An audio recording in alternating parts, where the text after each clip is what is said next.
नमस्कार दोस्तों, स्वागत है आपका स्टडी फॉर सिविल सर्विसेज में। वीडियो को पूरा देखिए। कोई भी आपका फीडबैक है, कोई सजेशन है, तुरंत वीडियो में कमेंट करके जरूर बताइए। अच्छा लगे तो वीडियो लाइक जरूर कर लीजिए और ऐसे वीडियो लगातार फ्री में पाने के लिए चैनल को तुरंत सब्सक्राइब कर लीजिए और बेल आइकन को जरूर टैप कर लीजिए ताकि आगे भी सारे वीडियो आपको मिलते रहे। यूट्यूब में फॉलो करते हैं तो प्लीज ये वाला फ्री टेलीग्राम चैनल जरूर ज्वाइन कर लीजिएगा। सारे नोटिफिकेशन, सारे अपडेट यहीं पे आते हैं, ध्यान रखिएगा। स्टडी फॉर सिविल सर्विसेज का कोई भी पेड ग्रुप अगर आपको ज्वाइन करना है तो सिर्फ 85648805309606089752386455 यही नंबर है हमारे, सिर्फ जहां पे कॉल या व्हाट्सएप कर सकते हैं। इंस्टाग्राम पे हमारा पेज जरूर फॉलो कर लीजिएगा, स्टडी फॉर सिविल .सर्विसेज है। ट्विटर पे हमको जरूर फॉलो कर लीजिएगा, @study for civils है। सारे क्वेश्चन अटेम्प्ट करिए और स्कोर अपना तुरंत कमेंट करके बताइए। दोस्तों नमस्कार, स्टडी फॉर सिविल सर्विसेज में आप सभी का स्वागत है। यहाँ पे हम जूनियर असिस्टेंट एग्जामिनेशन जो आपका बहुत ही अब कम दिन बचे हैं होने वाला है, उसके लिए पेड क्विज अपनी वीडियो फॉर्मेट में लगातार देख रहे हैं। हमारे ग्रुप्स इसके लिए चल रहे हैं। अगर आप एडमिशन लेना चाहें, है ना, बहुत ही कम समय में जो है टू द पॉइंट नोट्स वगैरह पढ़ने के लिए हमारे पास, उसके लिए एडमिशन ले सकते हैं। डिस्क्रिप्शन बॉक्स में उसकी कॉन्टैक्ट डिटेल है, इस वीडियो का खोल करके देख लीजिएगा, वहाँ से आपको पता चल जाएगा, या फिर इस वीडियो के इंट्रो में आपको जो है कॉन्टैक्ट डिटेल्स मिल जाएंगी। आप उस पर कॉल या व्हाट्सएप करके एडमिशन ले सकते हैं। ठीक है, यहाँ पे हम स्टार्ट करेंगे आज का अपना वीडियो। पूछा गया है कि एक लोकप्रिय पर्यटन स्थल है हैवलॉक आइलैंड। ठीक है, ये इसमें से किस राज्य में या फिर केंद्र शासित प्रदेश में स्थित है? तो अंडमान निकोबार में ये है, विकल्प सी को चुनेंगे, है ना। जैसे हैवलॉक हो गया, रॉस आइलैंड हो गया, है ना, ये सब कई सारे वहाँ पे, चूंकि आप देखते हैं कि इसकी लोकेशन जो है वो हमारा इंडियन ओशन जो ये रीजन है, बे ऑफ बंगाल, सॉरी माफ कीजिएगा, तो वहाँ पे आइलैंड टाइप का ये पूरा इसका नेचर है। तो कई सारे आइलैंड्स यहाँ पे पर्यटन के उद्देश्य से भी कई सारे लोग जाते हैं। कहा जाता है कि सिख आध्यात्मिक गुरु इसमें से अब कौन से गुरु हैं, ठीक है, जिन्होंने आपका जहांगीर का विद्रोही पुत्र जो था खुसरो, ठीक है, उसकी सहायता की थी। तो जहांगीर के काल में उसके पुत्र के द्वारा विद्रोह किया गया था खुसरो के द्वारा, और यहाँ पे जो सिखों के गुरु थे अर्जुन देव, ठीक है, इन्होंने उसकी सहायता की थी। विकल्प ए को चुनेंगे। नेक्स्ट है कार्नोटाइट किस महत्वपूर्ण जो है ये खनिज का एक स्रोत है। ठीक, तो यहाँ पे मिनरल और उसके जो इम्पोर्टेंट ये सोर्सेज होते हैं इसकी लिस्ट पूछी जाती है। तो ये बेसिकली यूरेनियम से संबंधित है, ठीक है, जो कि हमारा एक न्यूक्लियर डिवाइसेस में भी यूज होता है काफ़ी, या बिजली वगैरह बनाने में। कंप्यूटर का क्वेश्चन है, किसी दस्तावेज में किसी विशेष शब्द या वाक्यांश का पता लगाने के लिए एमएस वर्ड में सबसे तेज और आसान तरीका किस कमांड का उपयोग करना है। ठीक है, तो कोई भी जैसे आप डॉक्यूमेंट मान लीजिए आपका है, तो उसमें फाइंड का जो हमारा ये कमांड है ना, जैसे ऑप्शन से भी कर सकते हैं या फिर Ctrl+F कर सकते हैं। ठीक है, वहां से आप इजीली किसी चीज को ढूंढ सकते हैं। इसमें देखें, सेंटीमीटर ग्राम सेकंड प्रणाली में चुंबकीय क्षेत्र की तीव्रता की इकाई क्या होती है। सीजीएस सिस्टम में जो है क्या होता है, जैसे एसआई यूनिट आप पढ़ते होंगे, तो वैसे ही सेंटीमीटर ग्राम सेकंड, है ना, जो कि ये आमतौर पे कम इस्तेमाल होता है। इसमें अगर देखेंगे तो हमारा जो मैग्नेटिक फील्ड की यूनिट होती है वो होती है गॉस या फिर यहाँ पे ऑस्ट्रेड, है ना, ये दोनों। वहीं जैसे एसआई यूनिट की बात करें तो उसमें टेस्ला होता है। ठीक, तो ध्यान रखेंगे दोनों को। इसमें से कौन सा संगीतकार एक प्रसिद्ध बांसुरी वादक है। ठीक है, ऐसे जो हमारे भारत के कई सारे फेमस म्यूजिशियंस हैं, अलग अलग संगीत वाद्य यंत्र जो हैं, तो उसी में से एक है हमारे यहाँ पे देखेंगे, विकल्प जो है सी में, हरिप्रसाद चौरसिया। ठीक है, ये बांसुरी वादक हैं। देखिए, प्रकाश की घटना होती है पूर्ण आंतरिक परावर्तन, टोटल इंटरनल रिफ्लेक्शन। ठीक है, जैसे ये हो गया, डिफ्रैक्शन हो गया, पोलराइजेशन हो गया। ठीक, कई सारी घटनाएं होती हैं, अलग अलग उनके कॉन्सेप्ट होते हैं। उसी में से टोटल इंटरनल रिफ्लेक्शन की अगर हम बात करें तो ये जो है तब होता है जब प्रकाश किस माध्यम से दूसरे किस माध्यम में यात्रा करता है। तो कोई भी एक प्रकाश की किरण अगर सघन से विरल माध्यम में, ठीक है, जो है ये डेंस से रेयरर मीडियम में आती है, तो वहां पे हम देख सकते हैं टोटल इंटरनल रिफ्लेक्शन। तो इन विकल्पों में सघन है डायमंड और फिर उससे विरल क्या है, कांच। ठीक, तो यहाँ पे हम जो है ये लाइट का ये फिनोमेना देख सकते हैं। देखिए, रेडियो धर्मिता की खोज किसने की थी, रेडियो एक्टिविटी। तो 1896 के आसपास जो है ये हेनरी बैकरेल नाम के साइंटिस्ट थे, उन्होंने रेडियो धर्मिता एक फिजिक्स में कॉन्सेप्ट होता है उसकी जो है खोज की। लेकिन जैसे कई बार आपने कहीं पढ़ा होगा मैडम क्यूरी का नाम, ठीक है, मैरी क्यूरी बेसिकली उनको कहते हैं। तो उन्होंने मैरी क्यूरी और उनके हस्बैंड थे पियरे क्यूरी, ठीक है, इन दोनों ने मिल करके जो रेडियो एक्टिविटी टर्म है ना, उसको एक तरीके से कह लीजिए डिफाइन किया था। तो इन दोनों चीज़ों को ध्यान रखेंगे। ठीक, तो जो यहाँ पे विकल्प हम नन ऑफ द अबव चुनेंगे क्योंकि इसमें से कोई भी नाम यहाँ पे हमारा जो है लिखा नहीं है। इनमें से कौन से कारक मिट्टी के क्षरण का कारण बनते हैं? सॉइल डिग्रेड हो जाती है, यानी कि सॉइल खराब होने की जो स्थिति डेवलप होती है। अति चराई, ओवर ग्रेजिंग। आपने अगर गांव के क्षेत्र से संबंधित होंगे तो आपने देखा होगा, अगर खेतों में ज़्यादा गाय भैंस ऐसे इस तरीके से है ना उसमें चराई करते हैं तो वो उस खेत को एक तरीके से एक्सप्लॉइट करते हैं, ठीक है। चरने के साथ साथ उनके पैरों के निशान होंगे, है ना, तमाम तरह की, तो सॉइल उसमें खराब होती है, ठीक। तो ये विकल्प हमारा इसमें करेक्ट हो जाएगा। टूटी हुई हड्डियों को बचाने के लिए प्लास्टर ऑफ पेरिस का उपयोग किया जाता है। रासायनिक रूप से यह क्या है? तो ये होता है आपका ये जिप्सम। किसी अर्थव्यवस्था के आकार का अनुमान लगाने के लिए इसमें से किस कारक का उपयोग किया जाता है? आपने जैसे न्यूज़ वगैरह में सुना होगा कि मोदी जी 5 ट्रिलियन इकोनॉमी के बारे में बात करते रहते हैं ना, तो ये क्या है? 5 ट्रिलियन हमारा जीडीपी का आकार है, ठीक है, देश की, ठीक। तो जीडीपी से हम किसी इकोनॉमी के कितनी बड़ी है किस देश के रेफरेंस में उसका अनुमान लगाते हैं। इसमें देखें नोबल गैस की श्रेणी में आने वाली गैसों का चयन करना है, ठीक है। तो यहाँ पे देखेंगे इनर्ट गैसेस या नोबल गैसेस जो है हमारी 6 होती हैं कुल। कौन कौन सी? नियॉन, क्रिप्टन, आर्गन, इसके अलावा जो है हीलियम, जेनॉन और रेडॉन, ठीक। तो ऑक्सीजन नहीं होगा इसमें, तो 1, 2, 3। संसद के द्वारा संविधान में किसी भी संशोधन के लिए कितने बहुमत की आवश्यकता होती है, ठीक। तो कोई अमेंडमेंट करना है संविधान में, किसी प्रावधान को बदलना, तो 2/3, ठीक है, 2/3 प्रेजेंट एंड वोटिंग का कॉन्सेप्ट होता है। Option c. अम्ल वर्षा के घटकों का चयन करें। इसमें से कौन से एसिड जो है यहाँ पे लिखे हुए या गैस, तो एसिड रेन उसकी वजह से होती है, ठीक है। तो ऑक्साइड बन जाते हैं नाइट्रोजन और हाइड्रोजन के, ठीक। तो इसमें जैसे क्या है ये HNO3 नाइट्रिक एसिड और H2SO4 सल्फ्यूरिक एसिड, ये 2 होंगे हमारे जो एसिड रेन में शामिल होते हैं। इसमें से कौन सा एक प्राकृतिक बहुलक है? पॉलीमर्स पढ़ते हैं आप, जैसे आर्टिफिशियल मैन मेड है ना, तो उसी प्रकार से नेचुरल जो होता है तो सिल्क होता है, बाकी के जो हैं ये सब मैन मेड हैं या आर्टिफिशियल कह लीजिए।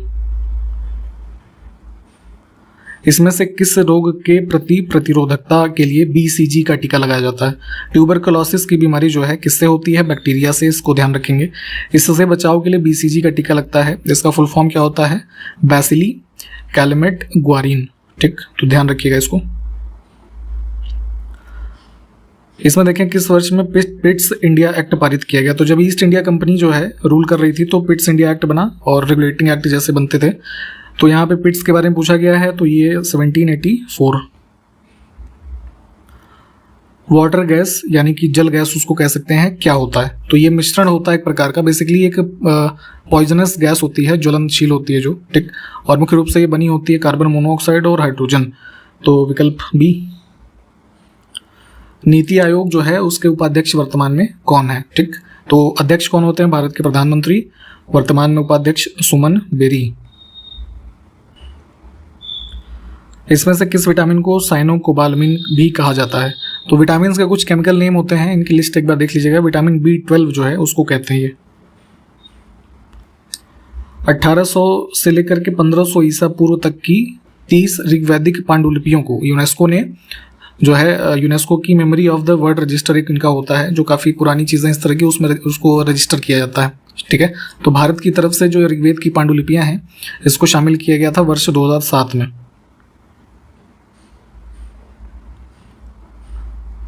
भारत के एक प्रमुख फ्रीडम फाइटर रहे लाला लाजपत राय, ठीक। तो उनके द्वारा लिखे गए यहाँ पे कुछ है ना पुस्तकों के नाम है, तो उसको चुनना है। The story of my deportation, unhappy India, Arya Samaj, ठीक है। ये तीनों पुस्तकें इनसे संबंधित हैं। नेक्स्ट है कि संगम साहित्य इनमें से किस भाषा में लिखा गया था?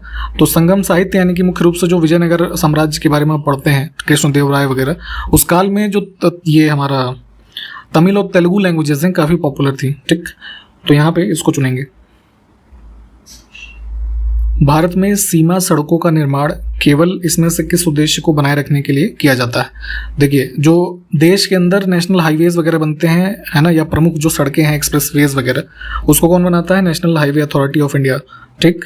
और जो हमारे बॉर्डर स्टेट हैं जैसे पाकिस्तान के साथ, चाइना के साथ, नेपाल के साथ, भूटान, बांग्लादेश, इन एरियाज़ में मुख्य रूप से जो सड़क निर्माण किया जाता है वो एक हमारा संस्थान है बॉर्डर रोड ऑर्गेनाइजेशन, ठीक है, BRO, ये करता है। और इन रोडों को बनाने का मुख्य उद्देश्य भारत की जो देश की सुरक्षा है उसको बनाए रखना है, तो ये ध्यान रखिएगा। डायनामाइट जो कि एक एक्सप्लोजिव होता है, उसके निर्माण में इनमें से किस रसायन का प्रयोग किया जाता है?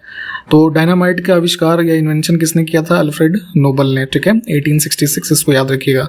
इन्हीं अल्फ्रेड नोबल के नाम पे नोबेल प्राइज जो है वो दिया जाता है, इसको भी ध्यान रखना है। डायनामाइट की अगर हम बात करें तो ग्लाइसरॉल ट्राइनाइट्रेट है ना, ये हमारा केमिकल है जो इसके मैन्युफैक्चरिंग में यूज़ होता है। अब यहाँ पे कुछ हमारे वन्य जीव अभ्यारण्य है उत्तर प्रदेश के, कौन सा 1975 में स्टैब्लिश किया गया, ठीक। तो यहाँ पे जो है अगर हम बात करें कतरनिया घाट की, तो ये करेक्ट आंसर हो जाएगा हमारा विकल्प सी। लोकेशन भी कई बार पूछ लेते हैं, तो कतरनिया घाट कहाँ पे है? हमारा बहराइच जिले में। चंद्रप्रभा वन्यजीव अभ्यारण्य उत्तर प्रदेश का एक प्रमुख वन्यजीव अभ्यारण्य है और इसकी लोकेशन पूछी गई है, तो पूर्वी उत्तर प्रदेश में है ये, बनारस के बगल जो जिला है चंदौली। नेक्स्ट है विजय सागर पक्षी विहार उत्तर प्रदेश के किस स्थान पर स्थित है? तो ये हमारा बुंदेलखंड रीजन में है, महोबा में। देखिए जितने भी पक्षी विहार हैं, वाइल्ड लाइफ सेंचुरी हैं, नेशनल पार्क, टाइगर रिजर्व है ना, इन सब की लिस्ट आपको पता होनी चाहिए। इस तरह की फैक्ट ही पूछे जाएंगे आपसे एग्जाम में।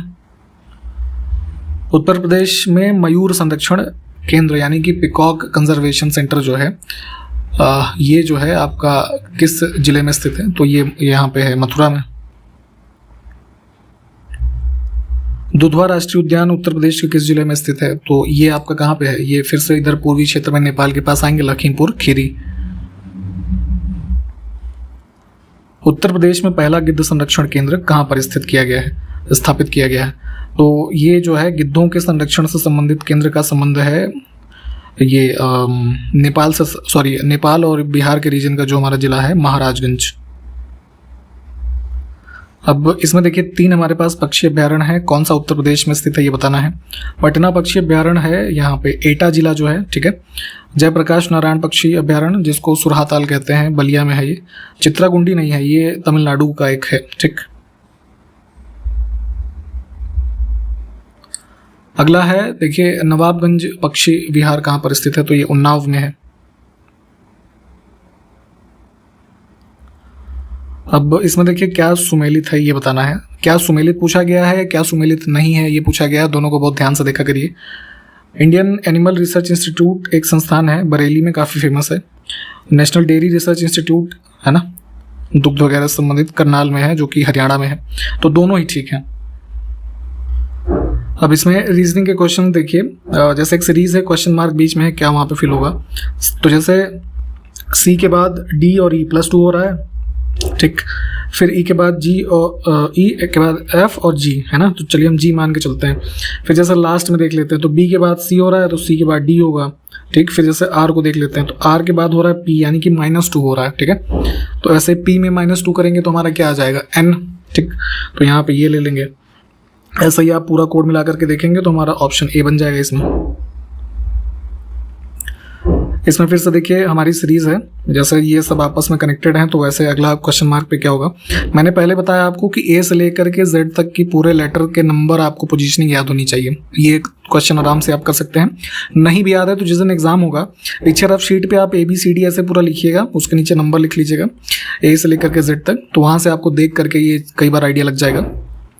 इसको देखिए, यहाँ पे जितने भी रीजनिंग के क्वेश्चन है प्लीज इसको सॉल्व किया करिए खुद से, ठीक है। इस पर्टिकुलर क्वेश्चन में ऑप्शन हमारा डी जो है ये सही है, इन सबको सॉल्व कर लीजिएगा। अब इसमें देखिए हमारे पास एक सीरीज है, उसमें क्या फिल होगा। देखिए इनमें क्या होता है, पेयर बनाने की कोशिश किया करिए, ठीक है। जैसे हम बी के हिसाब से इसको लगाएंगे तो क्या बनेगा हमारा GSBA, ठीक है, एक पेयर ये हो गया। फिर GSBB है ना, फिर GSBC, ठीक। तो ये लास्ट का लेटर हमारा चेंज हो रहा है सीरीज में, AB, कुछ इस प्रकार से मतलब पैटर्न है। फिर चौथे में क्या है, GSBD है ना, तो ये हमारा इसमें सूटेबल ऑप्शन हो जाएगा। अब देखिए जैसे ऑमलेट के लिए अंडा लिखा हुआ है, वैसे सड़क के लिए हम कौन सा वर्ड चुन सकते हैं, ठीक है। तो अंडे से बनता है ऑमलेट, तो सड़क किससे बनती है? डामर यानी कि जो एसफाल्ट है ना, ये होता है चारकोल। फिर से इस सीरीज में ब्लैंक को भरना है, अभी जैसे आपको बताया था पेयर बनाइएगा और इसमें विकल्प बी के हिसाब से फिर से भर के देखेंगे। एक सीरीज है, फिर से देखते हैं क्या इसमें क्वेश्चन मार्क पे आएगा। तो 16 दूनी 32 + 4 36, 9 दूनी 18 + 4 22, ठीक है। तो कुछ इस प्रकार से है कि +4 हो रहा है। तो वैसे ही यहाँ पे 50 किस वर्ड से बन जाएगा हमारा? 23 से बन जाएगा। 23 दूनी 46 और 4 50, ठीक। यहाँ पे देखें किसी कोड भाषा में बनियान को ये लिखा गया है, लॉन्च को ये लिखा गया है, तो स्ट्राइकर को क्या लिखेंगे। इनकी पोजीशनिंग एक बार नंबर के हिसाब से करेंगे और विकल्प ए के हिसाब से देखिएगा तो ये सही उत्तर हो जाएगा। इन क्वेश्चंस को प्लीज़ सॉल्व कर लीजिएगा, हमारे पास वीडियो में टाइम कम होता है इसलिए हम हर चीज़ को एक्सप्लेन नहीं कर पाते हैं यहाँ पे। उस विकल्प का चयन करें जो दिए गए शब्दों के उस सही क्रम को दर्शाता है जिस क्रम में वे अंग्रेजी शब्दकोश में दिखाई देते हैं। ठीक, तो इंग्लिश डिक्शनरी में क्या होता है कि वर्ड जो है हर लेटर के हिसाब से पूरी शुरू से लेकर आखिरी तक की जो हमारे जितने भी लेटर्स होते हैं उसके अकॉर्डिंग अरेंज किए जाते हैं। तो यहाँ पे विकल्प फर्स्ट के हिसाब से ही देखेंगे, है ना, तो ये हमारा सही पेयर होगा डिक्शनरी के हिसाब से। एक बार इसको अरेंज करके देखिए। फिर से डिक्शनरी के हिसाब से लगाना है इन वर्ड्स को, तो इसमें विकल्प बी के हिसाब से देखिएगा। अब देखें हमारे पास हिंदी के क्वेश्चन है कुछ। जंगल में लगने वाली आग जो होती है उसके लिए क्या शब्द यूज होता है, तो दावानल बोलते हैं इसको, ठीक है। जिसे पार करना कठिन हो, तो जैसे हम कई बार होता है ना कि कोई नदी, नाला, तालाब ये सब देखते हैं तो क्या होता है कि रास्ते बड़े उसके ऐसे होते हैं कि जिसको पार नहीं किया जा सकता, बहुत ही कठिन होता है, तो दुर्गम रास्ता यूज करते हैं ना हम शब्द, तो ये हो जाएगा इसमें। जिसे पार करना कठिन हो उसे दुर्गम कहते हैं। संविधान में हिंदी को क्या शब्द जो है कह करके इस्तेमाल किया गया है, ठीक है। तो यहाँ पे इसको राजभाषा है ना, राष्ट्र नहीं, राजभाषा ऑफिशियल पर्पसेस के लिए यूज करने के लिए कहा गया है। इसमें देखिए बंदूक एक उपयोगी क्या है, ठीक। बंदूक यानी कि जिसको हम हाथ से चलाते हैं, चाहे छोटी हो चाहे बड़ी। तो दो चीज़ें होती हैं, शस्त्र और अस्त्र। अस्त्र में क्या होता है कि ऐसा हथियार जो फेंक करके चलाया जाता है, तो इसके लिए हम रॉकेट का एग्जांपल ले सकते हैं, ठीक है। वहीं शस्त्र ऐसे हमारे हथियार होते हैं जिसको हाथ में पकड़ कर चलाया जाता है, जैसे बंदूक हो गया, तलवार हो गया, है ना, त्रिशूल हो गया, ठीक। अर्थ के आधार पर वाक्य कितने प्रकार के होते हैं ये बताना है, ठीक है। तो इस प्रकार से यहाँ पे अर्थ के हिसाब से 8 तरीके से जो है इसके प्रकार बताए गए हैं। जैसे 8 की लिस्ट एक बार देखिएगा, जैसे उदाहरण के तौर पे प्रश्नवाचक, है ना, संदेहवाचक, निषेधवाचक, ठीक है, ये सब चीज़ें होती हैं। देखिए यहाँ ब्रैकेट में जो हमारा एक ये चिन्ह लिखा हुआ है, ठीक है, यह कौन सा विराम चिन्ह है। तो विराम चिन्हों के भी कई प्रकार होते हैं, उसी में से ये योजक चिन्ह होता है, दो शब्दों के, है ना, कह लीजिए जोड़ने के लिए यूज़ करते हैं, हम इसे ऐसे इसके बीच में लगा देते हैं, ठीक। विकल्प फर्स्ट को चुनेंगे। इसमें देखें एक मुहावरा है, अंगूठी का नग होना। यहाँ पे अंगूठी में बड़ी ऊ की मात्रा होगी, थोड़ा सा करेक्शन कर लेंगे। तो क्या होता है, जैसे आप लोग कई लोग अंगूठी पहनते होंगे कुछ रत्नों वाली, तो अंगूठी में नग लगा होगा तो यानी कि उसके अनुरूप है, तभी तो वो उस अंगूठी में एक तरीके से मान लीजिए वो नग हमारा फिट है ना। तो वैसे ही अपने अनुरूप होना किसी वस्तु का, उसको बोलते हैं अंगूठी का नग होना। जैसे मान लीजिए आपकी पत्नी से आपका संबंध बहुत अच्छा हो, है ना, आप दोनों के स्वभाव या जो चीज़ें हैं मिलती हों, ठीक है, तो अनुरूप जोड़ा आप दोनों का है, तो उस रेफरेंस में इसको आप समझ सकते हैं। शब्द हमारा है गधा, इसका पर्यायवाची कौन सा शब्द नहीं है, ठीक। तो गधे के लिए जो ये चीज़ें यूज होती हैं, गधा, खर, है ना, रासब, धूसर, इसके अलावा चक्रीवान होता है, वैशाख नंदन होता है ना, बेशर होता है, ठीक। वहीं केतु की बात करें तो ये हम उसके लिए यूज कर लेते हैं ना, झंडा, ठीक। अगला है खल का पर्यायवाची कौन नहीं है, ठीक है। तो खल उसके लिए यूज करेंगे जैसे दुर्जन, दुष्ट, अधम, नृशंस, है ना, ये सब शब्द हो जाएंगे। शकुनी नहीं होगा इसमें। रामचरितमानस की रचना किस भाषा में की गई है। तुलसीदास जी के द्वारा इनकी रचना जो है अवधी भाषा में की गई है। हिंदी भाषा के जाने माने लेखक सुमित्रानंदन पंत जी को ज्ञानपीठ पुरस्कार जो है कब प्राप्त हुआ था। तो ये लिटरेरी अवार्ड होता है ज्ञानपीठ, काफ़ी फेमस है। तो सुमित्रानंदन जी को मिला था ये 1968 में। ये वर्ष जरूरी होते हैं, इनकी लिस्टिंग प्लीज़ एक बार देख लीजिएगा। अब हमारे पास शब्द है अन्वय, इसमें कौन सी संधि है ये बताना है। तो अन्वय का हम अगर ये करें संधि विच्छेद, ठीक है, तो ये क्या हो जाएगा, अनु धन अय, ठीक। यहाँ पे क्या हो रहा है हमारा उ प्लस है ना, तो वह बन रहा है इससे, तो यण संधि हो जाएगा हमारा। अगला हमारा एक शब्द है पावक, इसमें कौन सी संधि है ये बताना है। तो ये होता है ओ धन अक, है ना, तो अयादि संधि, विकल्प ए। अच्छा ये बताएं पावक किसका पर्यायवाची होता है, या इसका कोई पर्यायवाची का नाम जरा कमेंट करिए। अब हमारे पास इसमें क्वेश्चन है कौन सा जातिवाचक संज्ञा का उदाहरण है।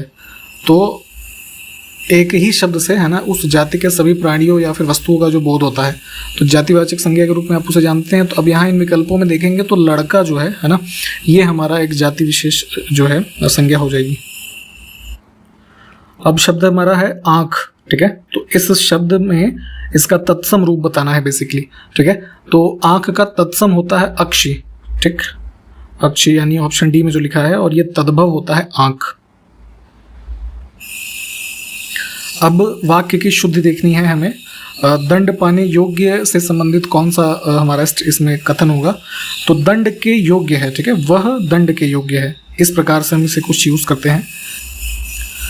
अब हमें संज्ञा का एक उदाहरण बताना है, कौन सी, भाववाचक, ठीक। भाववाचक में आप जानते हैं कि जिन शब्दों के द्वारा किसी पदार्थ का गुण है ना, या भाव, स्वभाव या अवस्था कह लीजिए, इन सब चीज़ों का बोध होता है। तो जैसे बुढ़ापा इसमें हो जाएगा हमारा, है ना, गरीबी, आज़ादी, वीरता, ये सब शब्द होते हैं हमारे भाववाचक। अब पूछा गया है स्वर संधि कितने प्रकार की होती हैं। तो स्वर संधि की बात करें तो इनके कुल 5 प्रकार होते हैं, ठीक है। कौन कौन से, जैसे दीर्घ स्वर संधि, ठीक है, गुण, वृद्धि, यण और अयादि, ठीक। इन सब के बारे में देखिए डिटेल में प्लीज पढ़िएगा। MS वर्ड में एक नया डॉक्यूमेंट खोलने के लिए कीबोर्ड शॉर्टकट क्या होता है। तो माइक्रोसॉफ्ट जो के सॉफ्टवेयर होते हैं ऑफिस वाले, उसमें से एक सॉफ्टवेयर है वर्ड, जिसमें हम लोग डॉक्यूमेंट वगैरह बनाते हैं। उसमें मान लीजिए आप काम कर रहे हैं किसी पर्टिकुलर उसमें फाइल में, और नया आपको एक डॉक्यूमेंट उसमें क्रिएट करना है, तो Ctrl+N, ठीक, इसको प्रेस करेंगे हम। कंप्यूटर सिस्टम को नियंत्रित करने वाले प्रोग्राम को क्या कहा जाता है, ठीक है। तो यहाँ पे कंप्यूटर के पूरे सिस्टम को ऑपरेट कौन कराता है, सॉफ्टवेयर, ठीक है, हार्डवेयर को। तो ये हमारा उत्तर हो जाएगा। अब इसमें क्या सुमेलित नहीं है, हमारे कंप्यूटर से संबंधित कुछ टर्म्स हैं, उसके फुल फॉर्म लिखे हुए हैं। तो बायोस, JPEG, ASCII, ये सारी चीज़ें ठीक हैं। कोबॉल गलत है, एक लैंग्वेज होती है बेसिकली, इसका फुल फॉर्म होता है कॉमन बिजनेस ओरिएंटेड लैंग्वेज, है ना, बेसिक लिखा था यहाँ पे। इसमें से कौन सा एक हमारा इनपुट डिवाइस है, इसमें डी विकल्प को हम चुनेंगे। ट्रैक बॉल बेसिकली जैसे आज आप माउस यूज करते हैं, ठीक है, उस प्रकार का ही एक इनपुट डिवाइस होता था बहुत पुराने जो कंप्यूटर होते थे, ठीक है। अब इसका यूज बिल्कुल जो है ना होता है, ना के बराबर। अब इसमें हमारा इनपुट डिवाइस कौन सा नहीं है, तो अभी मॉनिटर का एग्जांपल हमने ऊपर ही देखा, ये आउटपुट डिवाइस होता है, ठीक। इसमें से कौन सा एक वेब ब्राउज़र नहीं है, तो वेब ब्राउज़र जिसमें हम इंटरनेट एक्सेस वगैरह करते हैं, आप देखते होंगे जैसे गूगल क्रोम हो गया, आजकल बहुत पॉपुलर है, सफारी, है ना, मोजिला फायरफॉक्स, ओपेरा, मैक्सथॉन भी एक ये ब्राउज़र ही होता है। बिंग नहीं होता है, बिंग एक प्रकार का सर्च इंजन है, ठीक, जैसे गूगल होता है वैसे ही बिंग एक सर्च इंजन है। इसमें से एक पॉइंटिंग डिवाइस कौन सा है, तो अभी जैसे हमने ट्रैक बॉल की बात की थी, तो पहले माउस का जब इन्वेंशन एक तरीके से नहीं इतना पॉपुलर था, तो ट्रैक बॉल से ही जो है यहाँ पे पॉइंटिंग करते थे किसी सॉफ्टवेयर या प्रोग्राम के ऊपर, उस प्रकार से इसको कुछ यूज किया जाता था। विश्व का सबसे तेज कंप्यूटर फ्रंटियर किस देश से संबंधित है ना। सुपर कंप्यूटर जैसे हम इंडिया में हमने बात की थी कि हमारे यहाँ की जो सीरीज होती है उसका नाम क्या होता है, परम। तो वैसे विश्व का सबसे तेज, इस समय का भी सबसे तेज जो अवेलेबल हमारे पास सुपर कंप्यूटर है उसका नाम है फ्रंटियर, और ये USA का है, ठीक। प्रोसेसर स्पीड के माप की इकाई के रूप में आमतौर पर क्या प्रयोग किया जाता है, तो जो जैसे आपके कंप्यूटर की या लैपटॉप की कुछ जो ये प्रोसेसिंग स्पीड होती है उसको गीगाहर्ट्ज में देखते हैं ना, कितने गीगाहर्ट्ज का आपका प्रोसेसिंग स्पीड है, इस यूनिट को ध्यान रखेंगे। और इसी प्रश्न के साथ इस वीडियो को भी हम समाप्त करेंगे। जो क्वेश्चंस रीजनिंग के थे उसको प्लीज सॉल्व कर लीजिएगा, और जो कुछ क्वेश्चंस हमने पूछे हैं उनको आंसर कीजिए। हम इसको सीरीज को आगे अगले वीडियो में कंटिन्यू करेंगे। तब तक के लिए नमस्कार, जय हिंद।